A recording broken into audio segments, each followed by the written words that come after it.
اور شجرہ طیبہ سے مراد کھجور کا درخت جس کے ساتھ مومن کی مثال دی گئی،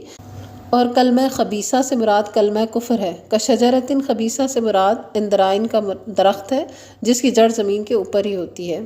اور چھٹ سے اکھڑ جاتی ہے۔ تو بنیادی طور پہ کہنے کا مطلب یہ ہے کہ لا الہ الا اللہ پر جس مومن کی بنیاد ہوتی ہے تو وہ ایک مضبوط جڑ اور مضبوط تنے والے سیدھے کھڑے درخت کی مانند ہے جو پھل بھی دیتا ہے اور فائدہ مند بھی ہوتا ہے، اس کی کوئی مضبوط بنیاد ہوتی ہے، جبکہ کفر کے کلمے پر کھڑے رہنے والے لوگوں کی بنیاد ہی کوئی نہیں ہوتی، اور دنیا میں بھی اور آخرت میں بھی۔ کلمہ طیبہ یعنی لا الہ الا اللہ کے ذریعے، اس پاک کلمے کے ذریعے اللہ سبحانہ و تعالیٰ بندہ مومن کو تقویت دیتے ہیں، اس کو ثبات عطا کرتے ہیں، اور قبر میں بھی وہ اس کلمے پر ثابت قدم رہتا ہے۔ اسی لیے جب کسی کو دفنایا جاتا ہے تو لواحقین جو ہیں پیچھے اس کے لیے دعا کرتے ہیں کہ اللہم ثبتہ بالقول الثابت، کہ اللہ اس کو ثابت کلمے پر ثابت قدم رکھنا۔ تو وہ ثابت کلمہ کیا ہے؟ یہی لا الہ الا اللہ محمد الرسول اللہ کی گواہی صلی اللہ علیہ وسلم۔ اس کے بعد آیت نمبر 34 میں فرما دیا وَآتَاكُم مِّن كُلِّ مَا سَأَلْتُمُوهُ وَإِن تَعُدُّوا نِعْمَتَ اللَّهِ لَا تُحْصُوهَا إِنَّ الْإِنسَانَ لَظَلُومٌ كَفَّارٌ۔ اللہ نے وہ سب کچھ تمہیں دیا جو تم نے اس سے مانگا، اگر تم اللہ کی نعمتوں کا شمار کرنا چاہو تو کر نہیں سکتے۔ حقیقت یہ ہے کہ انسان بڑا ہی بے انصاف اور ناشکرا ہے، یعنی اگر ہم کاؤنٹ کرنے بیٹھیں تو کاؤنٹ لیس ہے اللہ تعالیٰ کی عنایات، ہم کاؤنٹنگ نہیں کر سکتے، اتنی زیادہ نعمتیں پھر بھی ہم ناشکری کرتے ہیں۔ تو یہاں تو ان نعمتوں کا ذکر ہے جو ہم نے سوال کیا اور عطا ہوئی، لیکن حقیقت یہ ہے کہ ہم نے بہت سی ایسی نعمتیں جن کا سوال نہیں کیا وہ بھی ہمیں عطا ہوئی ہوئی ہیں، لیکن ہم غور نہیں کرتے۔ مثال کے طور پہ ہم نے کبھی یہ سوال کیا کہ ہمارا دل ٹھیک دھڑکتا رہے،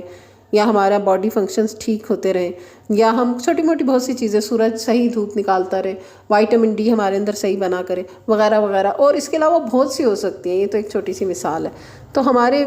مانگے بغیر بھی بہت کچھ ٹھیک ہو رہا ہے ہمارے ساتھ، بہت سی نعمتیں اللہ تعالیٰ ہمارے ساتھ عطا کیے چلے جا رہے ہیں، لیکن ہم غور نہیں کرتے، اور اگر ہم کاؤنٹ کرنے لگ جائیں تو ہم کاؤنٹ نہیں کر سکتے۔ صرف وہی بھی کاؤنٹ کریں جو ہم نے مانگا اور مل گیا نا، وہ بھی ہم کاؤنٹ نہیں کر سکتے۔ مطلب یہ کہ انسان عاجز ہو جائے اللہ کے آگے اور شکر گزار ہو۔ پھر اس کے بعد حضرت ابراہیم علیہ السلام اور ان کے اہل خانہ کا ذکر بھی ہے اور ان کی دعا بھی بیان ہوئی ہے۔ تو یہ اینڈ ہی ہے سورت کا، ہم پوری دعا دیکھ لیتے ہیں۔ وَإِذْ قَالَ ابراہیم، اور جب کہا تھا ابراہیم نے، رب اجعل ھذا البلد آمنا، اے میرے پروردگار اس شہر کو امن والا بنا دے، وَاجْنُبْنِی وَبَنِیَّ أَن نَعْبُدَ الْأَصْنَامَ، اور مجھے اور میری اولاد کو بت پرستی سے بچا لے۔ ربی انہن اضللن کثیرا من الناس فمن تبعنی فانہ منی ومن عصانی فانک غفور الرحیم۔ پروردگار ان بتوں نے بہتوں کو گمراہی میں ڈالا ہے، ممکن ہے کہ میری اولاد کو بھی یہ گمراہ کرے، لہٰذا ان میں سے جو میرے طریقے پر چلے وہ میرا ہے، اور جو میرے خلاف طریقہ اختیار کرے تو یقیناً تو درگزر کرنے والا مہربان ہے۔ یعنی گمراہی کے رستے پر چلنے والوں کے لیے بھی بد دعا نہیں کی فوری طور پہ، بلکہ اللہ تعالیٰ کی ایک صفت پکار لی، غفور الرحیم۔ ربنا انی اسکنت من ذریتی بوادی غیر ذی زرع عند بیتک المحرم ربنا لیقیموا الصلاۃ فاجعل افئدۃ من الناس تہوی الیہم وارزقہم من الثمرات لعلہم یشکرون۔ اے میرے پروردگار، میں نے ایک بے آب و گیاہ وادی میں اپنی اولاد کے ایک حصے کو تیرے محترم گھر کے پاس لا بسایا ہے۔